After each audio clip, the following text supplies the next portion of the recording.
Chapter 5 The Refugee Kid. When I got home that night, I stayed up for as long as I could and waited for my mum to come back from work.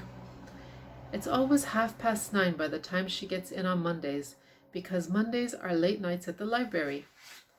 I'm supposed to be in bed by then, or she gets cross, but I didn't mind being told off, not if it meant I could find out what had made the new boy a refugee kid, and why Mrs. Grimsby thought they caused trouble and took people's jobs all the time.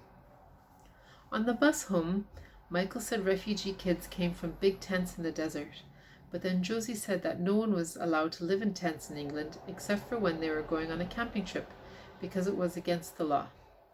And Tom said he'd heard of refugees on the television, but couldn't remember why they were running away, and that England didn't have any deserts with lots of tents in it anyway. It was all very confusing, but I knew my mom would know because she works in a library, and libraries have books about everything. My mom is amazing and the most cleverest person I know, even cleverer than Mrs. Khan. She works 2 jobs. She's a librarian during the week, and on Saturdays she's a carer. She looks after people who can't eat or walk, or remembers things properly anymore, or who are too sick to live on their own. Because Mum has to work all the time, I don't get to see her lots, except on Sundays. Sundays are our special adventure days.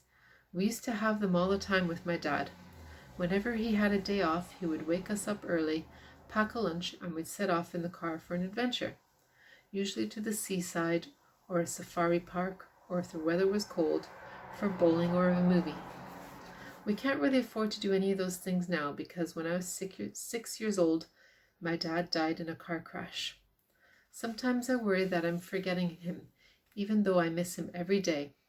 But when I think hard enough and dive right down into the deepest part of my brain, he's still there. He was the funniest dad anyone could ever have. He used to be a carpenter and loved to build things out of whatever he could find. This is what Dad looks like from my memory.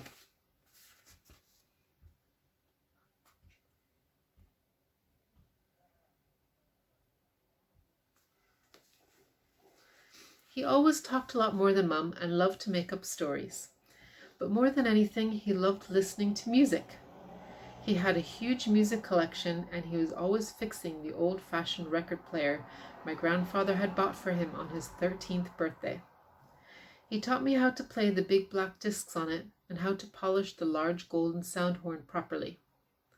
Mum was going to sell it last year to help pay the bills, because apparently the older something is, the more money it's worth. Only for things, that is, not people. But luckily, my Uncle Lenny made her give it to me instead.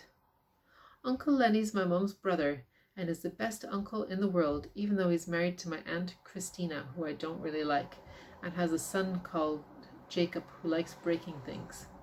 He's always asking me if there's anything I need. I love that about him, and I'll always love him for helping me keep Dad's record player. It's in my room now, but I never play music on it unless Mum is out of the house. She doesn't like me using it very much. I think it reminds her of when my dad used to dance around with her after he'd make a chair or table he was proud of, and it makes her too sad. I had been playing one of my dad's favorite old records to stop myself from falling asleep when I suddenly heard my mum's key in the door. You can always tell when it's her key in the door and not my Uncle Lenny's because it jangles the loudest. I quickly turned the song off and ran to the living room. "Well, hello there, Munchkin," said Mum. I could tell she was surprised to see me because her eyebrows had jumped up and disappeared into her hair. "What are you doing up so late?" "I can't sleep," I said. "Ah," she said, "give me a hug." She looked at me with a frown and touched my forehead. She always touches my forehead when she's worried about me. "You're not feeling ill, are you?" I shook my head. "Have you had your supper?" I nodded. I usually have a tin of soup and a bread roll for supper on the nights Mum can't make it home in time for dinner. Mrs. Abbey from next door comes and helps me make it when she knows I'm going to be on my own. She's old and has trouble walking, but sometimes she makes me fish fingers if she's feeling well.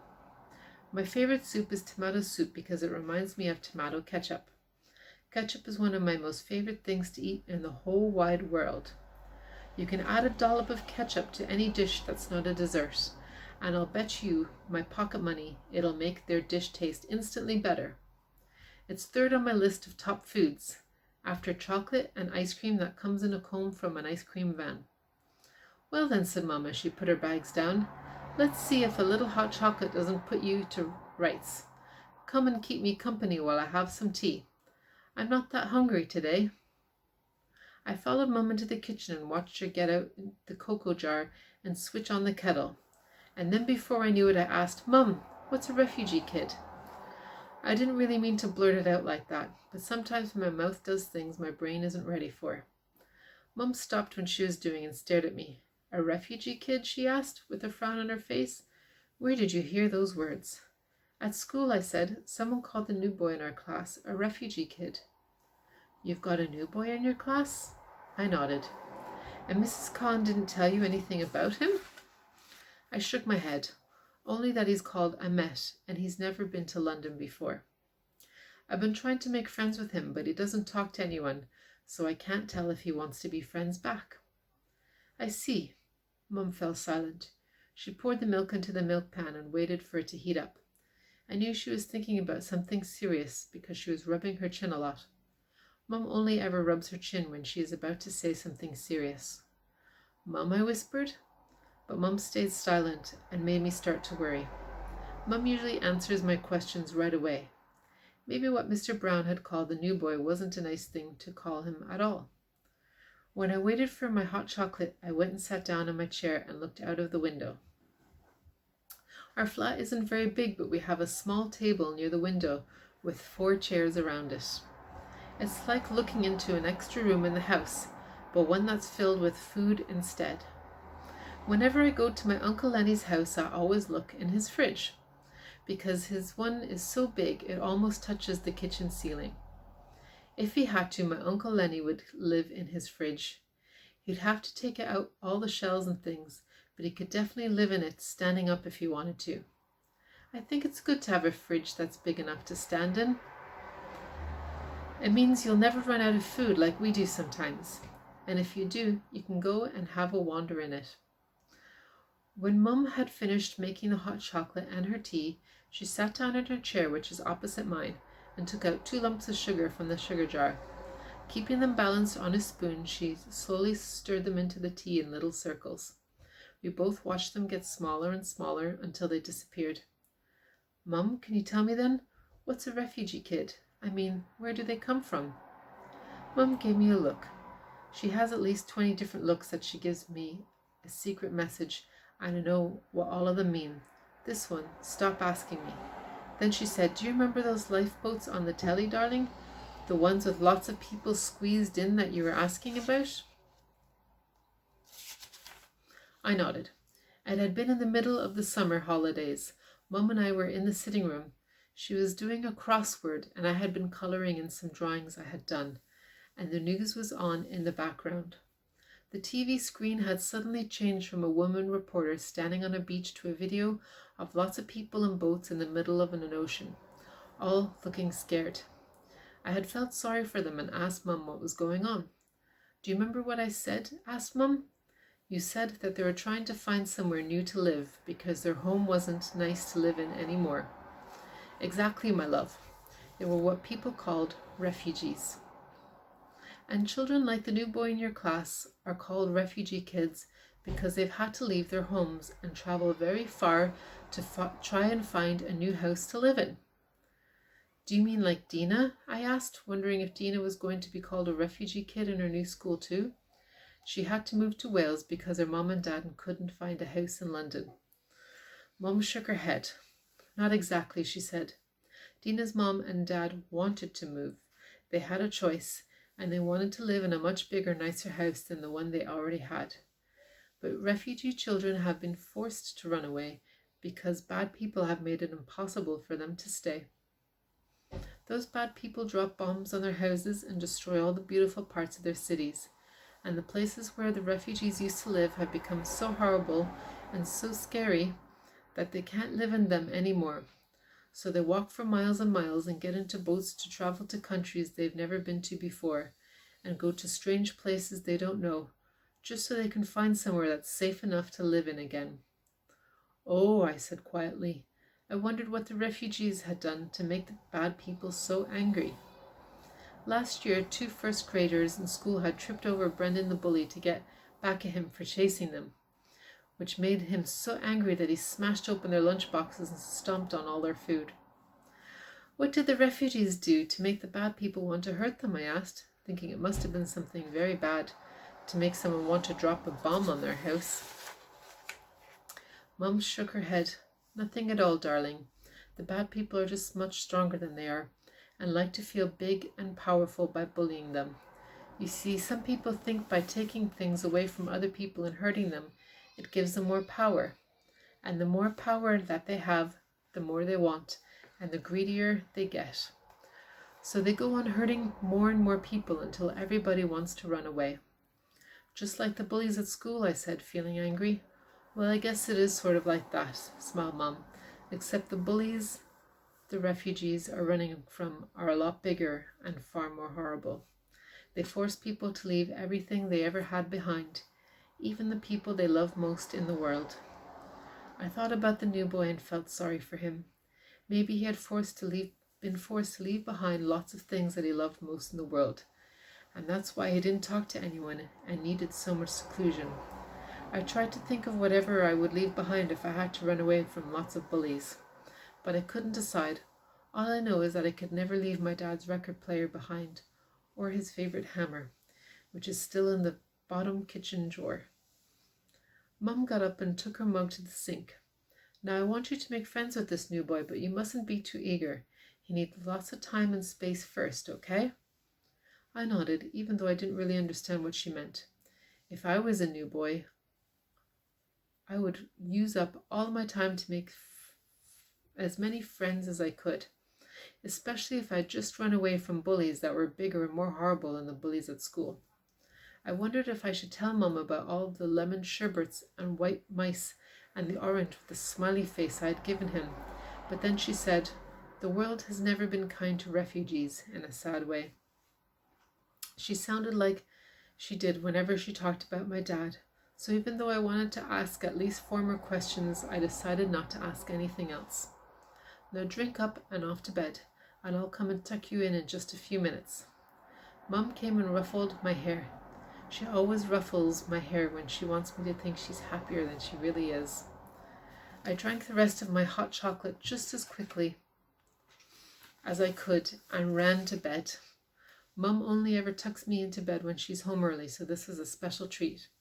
I love being tucked into bed, even more than I love beating everyone else in a race or scoring a goal. It's the best feeling in the world to be wrapped up, all warm and fuzzy in a blanket, by someone you love more than anyone else on the planet, and who loves you right back. As I lay waiting for Mum to come in, I thought about all the things she had said, about the bombs and the boats and the bad people who were so greedy that they made everyone want to run away from them. I had so much to tell Josie and Tom and Michael, especially as I don't think their mums and dads would have told them half as much as my mum had told me. It's one of the things I love most about Mum.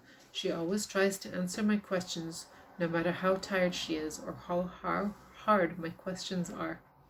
And she always tells me the absolute truth. Michael's parents are always saying, "Not now, dear," or "We'll tell you when you're older." Josie's mom keeps telling her that girls are meant to be quiet and not to ask so many questions. But my mom never says anything like that to me. I think it's because of all the books she reads. Mom says the best books leave you with more questions than answers. And that's the fun part. You have to try and find the answers for yourself somewhere else. And Dad used to say that the more questions you ask, the more clever you'll be. Because that's the only way you'll ever know more than you already do. I think this is the first time in my life that I've never ever wanted to be extra clever about anything, because by the time Mum had come to tuck me in for the night, I had a long list of questions in my head that I wanted to ask the new boy. 11 exactly. This is what they look like. My 11 questions. Where did you run away from? What language do you speak? Who's the woman in the red scarf? Do you have any brothers or sisters? What did the bullies do to make you run away? Did you have to get on a boat like the people on the news? What sports do you like best? What's your favorite fruit? How far do you have to walk to get away from the bullies? Do you like it here, or do you miss your old house more? Do you have a best friend? My 11 questions would help me know everything I needed to know about the new boy so that I could be his friend, and I was going to find out the answer to every single one of them. Chapter 6. The Woman in the Silver Scarf. As soon as I got to the bus stop the next day, I told Josie and Tom and Michael everything my mom had told me about refugee kids, and how about the new boy had probably had to get on a boat with no toilets on it so that he could run away from bombs and all the other bad things that the bullies had done to his country. But my dad said refugee kids are dangerous and that they lie and steal things, said Josie, looking confused. He told me to stay away from the new boy and not to talk to him because he was probably a criminal. But my mom and dad said that we should be extra nice to him. Look, and opening up his rucksack, Tom showed us a big bag of sweets. Mum said to give these to him at lunchtime, and she said we had to be nice to him and not to ask him too many questions. My mum said the same, said Michael, as we got on the bus to school, except she told me to give him a banana. And my dad said refugee kids were running away from the war that's on the television all the time. He didn't say anything about any bullies. We all looked over at Josie, who was chewing on the ends of her hair and frowning. She didn't say anything, but I knew she was thinking that her dad must have made a mistake. There was no way the new boy could be dangerous or a criminal, not when he was the same size as us and had just run away from bullies and a real war. Mr. Thompson had taught us all about wars last year. It had been a special year for wars, and Mrs. Sanders said it was our duty not to forget about them. We learned about red poppies and how they were the most important flower because they grew on soldiers' graves, and how lots of countries had joined up to fight in the very first war. The upper years did an assembly about it, and we went on a special day trip to the Tower of London, where the Queen keeps her crown, because that's where millions of red poppies had put on its gardens and stuck on its walls. Mr. Thompson said we should never forget how many people have died in wars to save us, but I can't remember long numbers, especially ones that keep going up all the time. But I'll never forget the castle. It had looked like it was bleeding, and later on that day, a man who knew all about the big First War gave us an extra special lesson inside the castle. His name was Officer Denny. I remember him because his name rhymed with my Uncle Lenny's. Everyone liked him because he was funny and knew everything there was to know about bombs and uniforms and a sad place called Flanders Field. He picked me and Michael to try and hold up a rucksack that was the same size and weight as a real soldier's rucksack, but it was too big and heavy that we couldn't even lift it off the ground. Remembering Officer Denny's rucksack made me wonder if the new boy had to carry lots of heavy things in his rucksack when he was running away. Maybe that's why it looked so old and dusty. He still doesn't have a new one, but that week he had started to wear the school uniform. He must have found the new shirt and jumper itchy because he kept pulling at the collar whenever he thought no one was looking. The day the bus to school was late and got stuck in so much traffic that the driver let everyone get off early. We had to run half the way, and by the time we got to the playground, the bell had started ringing. I was hot and sweaty and feeling icky when he got into the class, so I didn't realize that everyone was quieter than usual. But after a few minutes, I noticed that Pravinder and Dean, who were clever at everything and sat at the front of the class, kept looking over their shoulders. At first I thought they were looking at me because my face was still red, but then I heard Pravinder say, "Maybe wonder who she is." I turned around and saw a grown-up sitting in Clarissa's seat. And not just any old grown-up, but one who was talking to the new boy. And the new boy was talking back to her. I poked Josie in the arm and said, "Look." Josie turned around and whispered, "Where's Clarissa?" We looked around the classroom and then saw that Clarissa was sitting at the end of our row on Felicity and Natasha's table. She looked much happier. "Hurry up and settle down, please," said Mrs. Khan as she picked up the register. "Before we head to assembly, I want to introduce you to someone very special to you, but let's make sure you're all here first." After she finished calling everyone's name, Mrs. Khan said, "Now, class, I want you to say good morning to Miss Hemsey, our new class assistant." Miss Hemsey stood up and smiled at everyone. "Good morning, Mrs. Hemsey," we all said. Half the class shouted out, and the other half said it quietly, as if they weren't sure Mrs. Khan had given them the right name to say. I shouted it out. I like shouting out new names. It makes them feel more real. Mrs. Hemsey smiled and said, "Good morning, everyone. Mrs. Hemsey will be helping Emmet with his lessons from now on. If we're very lucky, in a few weeks, she will be helping Emmet to do a presentation about his hometown and how he feels about being here in London."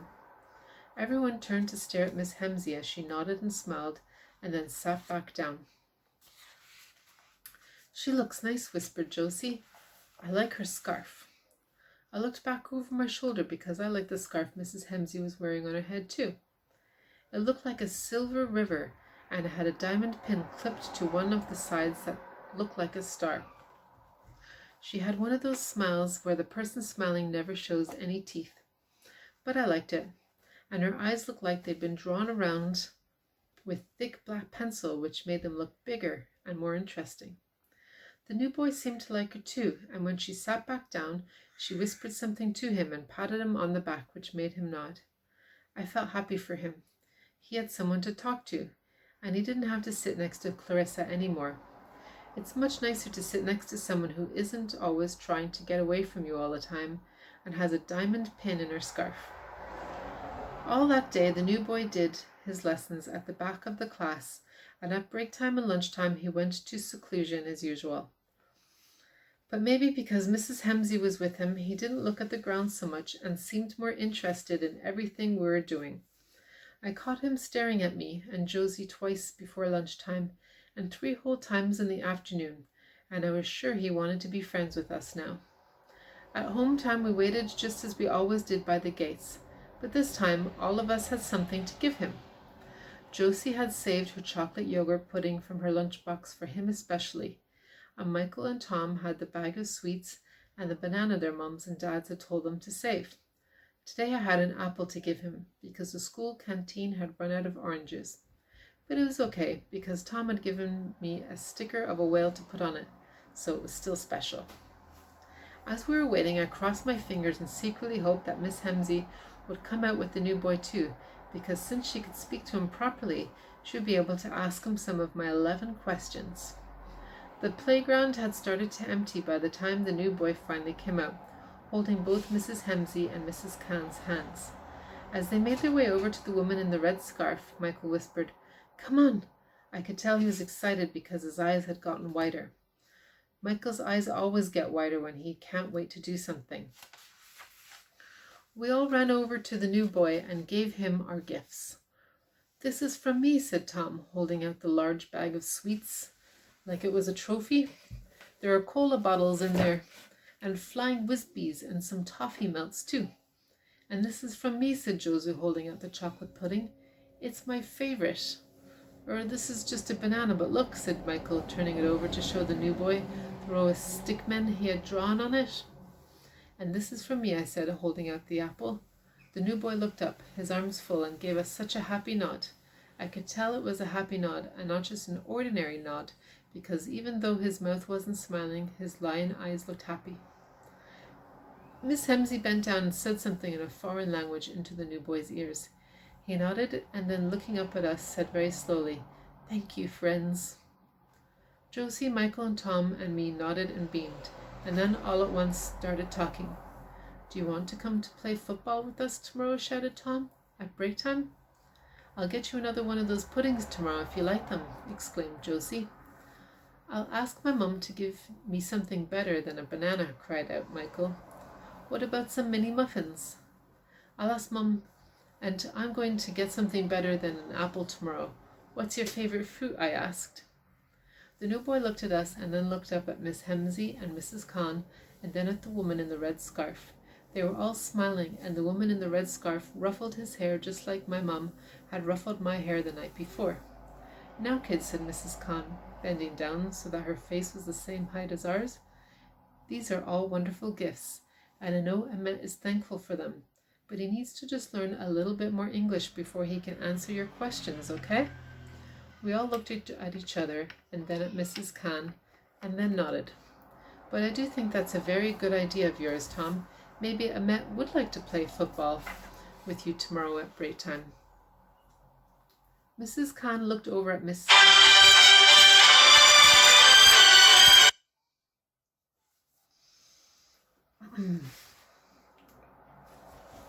But I do think that's a very good idea of yours, Tom. Maybe Emmett would like to play football with you tomorrow at break time. Mrs. Khan looked over at Miss Hemsey, who gave a nod. Yes, that's a very good idea. Awesome, said Tom, and he was so excited that he gave the new boy a thump on the arm. The new boy looked at Tom and then at his arm as if he wasn't quite sure what had just happened. And there's no need to give him so many presents every day, said the woman in the red scarf, laughing. It's so lovely, but we don't want to rot Emmet's teeth now, do we? We all shook our heads. If you still want to give him something at home time, just choose one thing between you all, and that'll be more than enough, okay? We all nodded, and then I cried out, Miss Hemsey! I hadn't meant to say it so loudly, but I was so excited at the thought of having one of my questions answered that I couldn't help myself. Yes, smiled Mrs. Hemsey. Can I, where is he from? Like which country? And what language does he speak? I asked, looking at the new boy. Miss Hemsey's smile widened, even though she still didn't show any of her teeth. Emmett is from a country called Syria, and he speaks a language called Kurdish. Do you speak that and English? Asked Josie, looking impressed. Yes, said Miss Hemsey. I'm Syrian too. Why doesn't Emmett speak any English? Asked Tom. Well, said Miss Hemsey, because in Syria nobody needs to speak English, just like you don't need to speak a Syrian language here in England. Oh, the answer made Tom frown to himself, which meant he was asking himself lots of other questions in his head. Now, kids, off you go, said Mrs. Khan, clapping her hands. Emmett needs you to get going, and so do you. And Tom, I noticed you're wearing your brother's trainers by mistake again. Try and make it the last time, okay? Yes, miss, said Tom, as he turned bright red. He waved goodbye and headed to our bus stop. Just before we turned the corner, I looked over my shoulder and saw the new boy take a big bite out of the apple I'd given him. I felt even happier than when Mrs. Hemsey had answered my questions, but a second later the feeling quickly disappeared, because that was when I saw Brendan the bully. He was standing in front of the boys' toilets just a few yards away, and his cheeks were pink and his eyes were narrow, and he was watching the new boy with a scowl on his face. Everyone knows that Brendan the bully hates everyone who's different from him, but it was the first time I had seen him look so angry and mean. He couldn't do anything because Miss Hemsey and Mrs. Khan and the lady in the red scarf were there, but as we headed to our bus stop, all the way home, I couldn't help feeling worried. I think I knew right away that the scowl was a warning, and that he was going to make things hard for the new boy, and anyone who wanted to be friends with him. And it turns out I was right, because at first break on the very next day, that's exactly what he started doing.